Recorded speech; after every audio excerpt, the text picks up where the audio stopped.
Hi everyone, welcome to my craft desk. You've caught me mid-project, and I thought I'd come on and film a quick video and show you what I'm doing. So what I'm doing is using flower forming foam to create some really realistic flowers. If you're like me, I'm rubbish at getting dimension into a paper flower. So what I'm using is this lovely material called flower forming foam by Fleur. It is a heat reactive foam, which is fantastic, and it's really simple to use. So what I've done is I have die cut a big bundle of basic shapes. You can use the same dies you use to do your paper flowers. You don't need any specific designed or style dies for this foam. It will also cut very well on your Cricut and also on your Brother Scan and Cut. So it's fantastic. And then I've coloured it, as you can see. I'll show you on the back. What I've used here is a paint stick, but you can use pencils, you can use inks, you can use paint, you can use whatever you want. It does not have to be precise because in the final product you won't see it. I'm just using a wet wipe here and a paint stick to just add a little bit of something to stop it being one-dimensional in colour. You can see on the final product, you don't really see that thing, that colour, but it does just elevate the product a little bit more. What you're going to do is, once you've cut out all of them, this die cuts 3 different sizes of the petals. Before we layer them up, what we're going to do is we're going to do some forming. So firstly, what we're going to do is form the dome, the shape of the petals, and then we're going to add some definition to the edges to make them look a little bit more realistic. So the technique I'm using is using my little handheld portable heat iron that I use. It's my little Cricut one will work. Anything that will produce heat will work. Your heat gun also works, but you can also just form this with your fingers. You don't need any particular tools. We're going to place our flower coloured sized down, and it works really quickly.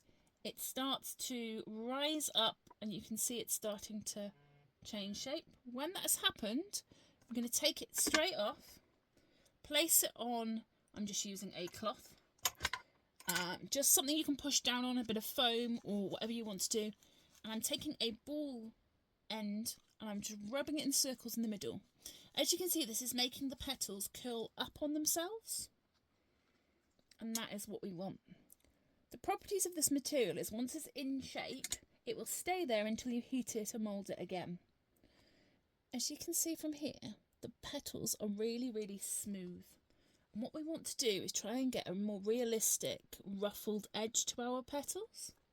So the easiest way of doing this is by getting your 2 edges of your petals, wiggling them together and twisting them. And the heat from your fingers, then when you unreel it, gives this sort of more distressed, realistic flower petal edge. It takes 2 seconds to do, and it just adds a lot of dimension.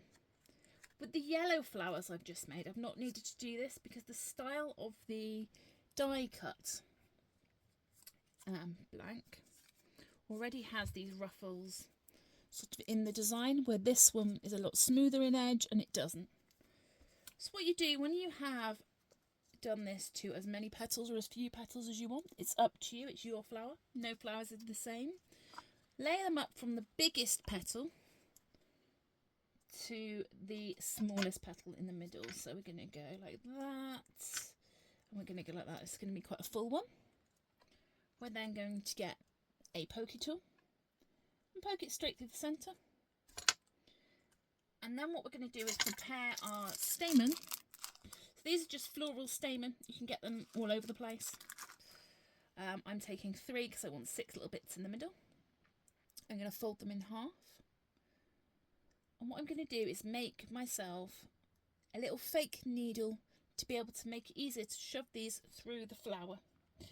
What I've done is just got myself a little bit of wire, flower forming wire here. And I'm going to get this little hook, pull it through the centre, and like I say, it's like a fake needle. And this is going to allow us to pull the stamen through the centre of our flowers without any problems.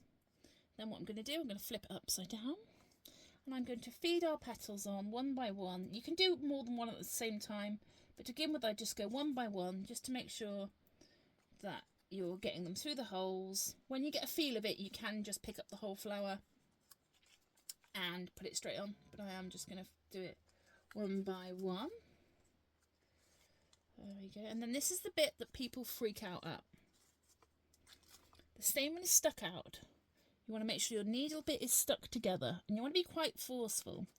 You want to pull those stamens through the centre of your flower by pulling this wire to as little or as tight as you want. If you want them really bunched up in the middle, pull them tightly, like I do here, like I did in the other one. If you want them out a little bit more, pull them out. It's not a problem.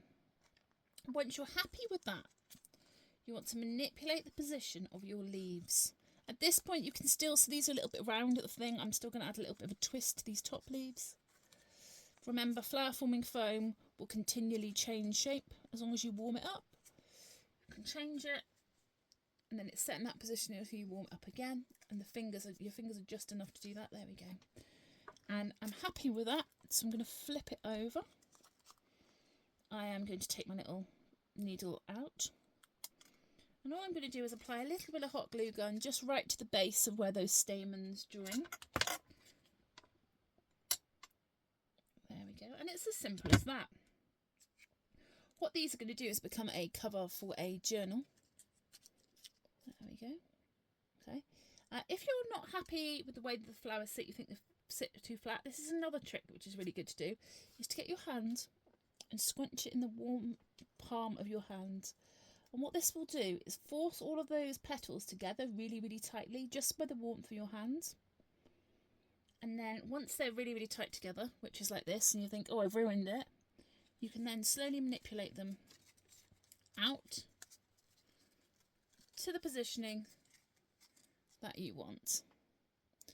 I do leave them long until I decide what project they're going to go on, but they probably are going to go on a journal cover, so I will snip these down and then use them in place of paper flowers like you would on any other of your projects. So I'm going to carry on, and I'm going to make loads of these, and I'll show you what we end up with when we finish.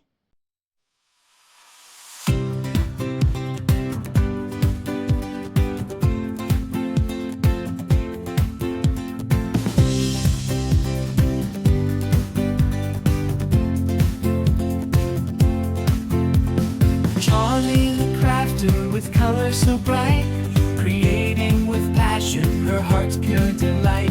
With Cricut in hand, she designs and creates sublimating t-shirts. She never hesitates. Luke and Leia purring, always by her side. Oh, Charlie, you shine like a star, crafting your dreams. You travel so far, with joy in your heart and your cat's by your side. Paul's love like magic, in you it does abide. And there you can see the finished flowers. These are going to go onto a journal, like I said earlier.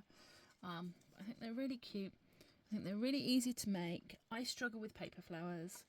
So it's definitely worth trying it out. There's lots of different dyes, lots of different flowers available. These are our flower forming foam flowers. Hope you're all doing well, and I will catch you on the next one. Thanks, bye.